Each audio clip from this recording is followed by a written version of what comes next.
अगर आप crypto currency में काम करते हैं, फॉरेक्स में काम करते हैं या स्टॉक्स में काम करते हैं, तो आपने ये ज़रूर नोट किया होगा कि जब भी अनएम्प्लॉयमेंट डाटा की खबर आती है या फिर इंटरेस्ट रेट की इंक्रीज़ या डिक्रीज़ होने की खबर आती है, तो मार्केट में हमें तब्दीली देखने को मिलती है। या तो मार्केट तेज़ी से डाउनवर्ड मूव लेती है या फिर अपवर्ड मूव लेती है। तो आज की इस गुफ्तगू में हम ये जानने की कोशिश करेंगे भाई, अगर अनएम्प्लॉयमेंट डाटा पॉजिटिव आता है या नेगेटिव आता है, इंटरेस्ट रेट इंक्रीज़ होता है या डिक्रीज़ होता है, तो उसका मार्केट पे क्या असर होता है और क्यों असर होता है, और उस सूरत में हमारा क्या करना बनता है। सिंपल अल्फाज में बात कहूँ तो आज की वीडियो आप लोगों को इतना एजुकेट ज़रूर कर देगी कि आने वाली या होने वाली तब्दीली से पहले ही आप आगाह हो जाएंगे। और जैसा कि हमने एक लास्ट वीडियो में बात की थी कि जो भी डाटा आ जाए वो दो चीज़ों को कंट्रोल करने के लिए आता है, एक होता है इन्फ्लेशन और दूसरा होता है इंटरेस्ट रेट। अब इन तमाम चीज़ों को समझते हुए आपको इस चीज़ को भी ज़हन में रखना है कि यार जो भी डाटा आता है, ना तो मैं पाकिस्तान का देखता हूँ ना ही इंडिया का देखता हूँ, मैं यूएसए का डाटा ही क्यों देखता हूँ। उसकी रीज़न होती है ग्लोबल रिजर्व करेंसी का डॉलर में होना। अब अगर आपको ग्लोबल रिजर्व करेंसी का कॉन्सेप्ट नहीं है, आपको इन्फ्लेशन का नहीं ठीक तरीके से पता है, इंटरेस्ट रेट के हवाले से आपको कन्फ्यूजन है, फेड रिज़र्व और इस किस्म की कुछ और चीज़ें जिनके हवाले से आप नहीं जानते हैं, तो उसके लिए यार मैं पहले एक वीडियो में बात कर चुका हूँ। वो वीडियो हमारी इंटरेस्ट रेट वाली है, उसे आप देख लो। उसके बाद में ही आपको हमारी ये वाली जो वीडियो है समझ में आ जाएगी। और उसी वीडियो में हमने ये भी बात की थी कि भाई FOMC क्या होती है, किन चीज़ों के ऊपर ये फ़ैसला लेती है।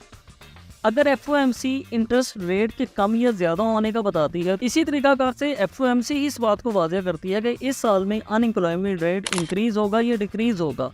तो आज की इस वीडियो का जो आगाज़ है, हम इस एक सवाल से करते हैं कि अनएम्प्लॉयमेंट बढ़ती क्यों है और उसका मार्केट पर असर क्या होता है। अब तकरीबन 80% फर्म्स ऐसी होती हैं जो कि अपने मुलाजमों को सिर्फ जॉब से इस वजह से निकाल देती हैं कि उनके पास पैसे देने या फिर ये कह लें कि तनख्वाहें देने के लिए पैसे नहीं होते, और ना ही वो अपने बिजनेस को एक्सपेंड कर पा रही होती हैं। अब मुलाजमतें देने का तो एक ही तरीका है कि फर्म्स के पास पैसा है, वो अपने बिजनेस को मज़ीद फैलाएं, वो लोगों को जॉब्स दें। और बिजनेस को फैलाने के लिए पैसा बैंक से लोन की सूरत में हासिल किया जाता है, मगर फर्म्स लोन लेने में तभी कामयाब हो पाती हैं कि जब इंटरेस्ट रेट कम होता है। मतलब ये कि जो भी लोन वो बैंक से हासिल करेंगे, अगर उसके ऊपर इंटरेस्ट रेट कम होगा, तभी जो फर्म्स हैं उस लोन को लेने के लिए अप्लाई करती हैं।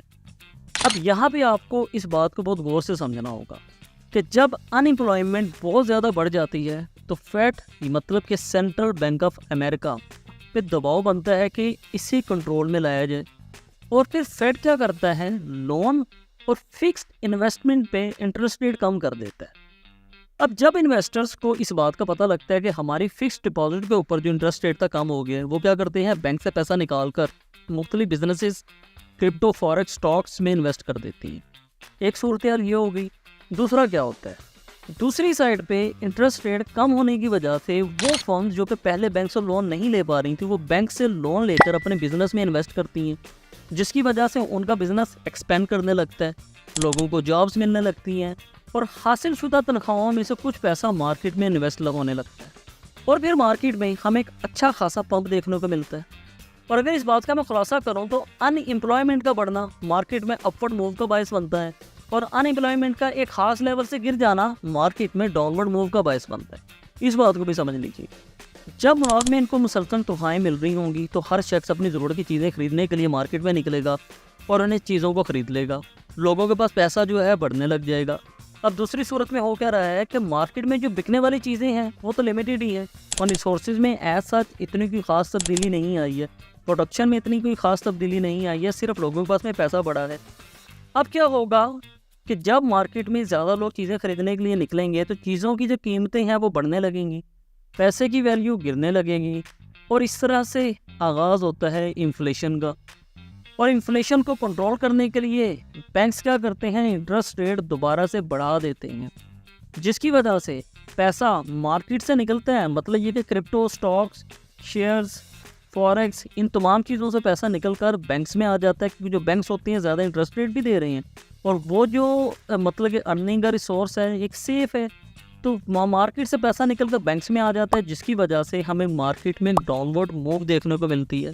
और अगर मैं पूरी गुफ्तगू का खुलासा करूं तो अनएम्प्लॉयमेंट बढ़ने से इंटरेस्ट रेट कम कर दिया जाता है, मार्केट में एक अपवर्ड मूव देखने को मिलती है, और अनएम्प्लॉयमेंट रेट कम होने से इंटरेस्ट रेट ज़्यादा किया जाता है और मार्केट में एक डाउनवर्ड मूव देखने को मिलती है।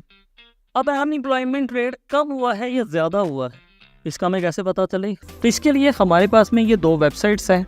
investor.com पे आपको डाटा के हवाले से न्यूज़ तो मिलती है, मगर इसी के साथ में investor.com पे आप लोगों को किसी भी ट्रेडिंग पेयर के जो है ट्रेडिंग सिग्नल्स है वो भी मिलते हैं। जैसे कि मेरे पास में इस वक्त में ये बिटकॉइन है। बिटकॉइन के हवाले से आपको 5 मिनट से लेकर मंथली लेवल तक बाय और सेल के ये सिग्नल्स देता है और ये तमाम चीज़ें फ्री में हैं। अब आप लोगों ने इन सिग्नल्स को कैसे यूज़ करना होता है, इसकी मुकम्मल सेटिंग क्या है, उसके लिए मैं ऑलरेडी डिटेल वीडियो बना चुका हूँ, जिसका लिंक आपको इस वीडियो के डिस्क्रिप्शन से मिल जाएगा। अगर हम बात करते हैं यहाँ से डाटा को चेक करने की, तो यहाँ पे आप लोगों ने सबसे पहले आकर इकोनॉमिक कैलेंडर का ये ऑप्शन है, इस पर क्लिक करना है। उसके बाद आपको yesterday, today, tomorrow, this week और नेक्स्ट वीक का ऑप्शन मिलता है। अब यहाँ से जिस भी डेट का डाटा देखना चाहें उसका ऑप्शन यहाँ से सिलेक्ट कर लेते हैं। यहाँ पे आकर आपको 3 ऑप्शन मिलते हैं, एक्चुअल, फोरकास्ट और प्रीवियस। जब भी आपको एक्चुअल प्रीवियस से इंक्रीज़ हुआ नज़र आए, इसका मतलब ये होगा कि यहाँ पे जो रेट है वो इंक्रीज़ हुआ है। अगर प्रीवियस से कम नज़र आए, इसका मतलब है डिक्रीज़ हुआ है। इसी तरीक़ाकार से आप लोग यहाँ पे आकर अनएम्प्लॉयमेंट का रेट चेक कर सकते हैं, इंटरेस्ट रेट वगैरह चेक कर सकते हैं। इसके हवाले से भी अगर आपको समझ नहीं है, इसके ऊपर मैंने एक डिटेल वीडियो बनाई है, जिसका लिंक आप लोगों को मैं इस वीडियो के डिस्क्रिप्शन में दे दूँगा। इसी चीज़ को चेक करने के लिए आप लोग ट्रेडिंग इकोनॉमिक्स पे भी आ सकते हैं। यहाँ पे आने के बाद आप सिंपल कैलेंडर पे क्लिक करेंगे, फिर यहाँ पे आपको ये इम्पैक्ट का ऑप्शन मिलता है।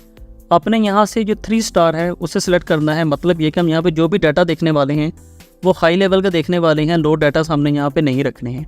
कंट्रीज़ में आएंगे, तमाम कंट्रीज़ को सिलेक्ट करने की ज़रूरत नहीं है। जिन जिन कंट्रीज़ का आप लोग डाटा देखना चाहते हैं उसे यहाँ से आप लोग सिलेक्ट कर लेते हैं।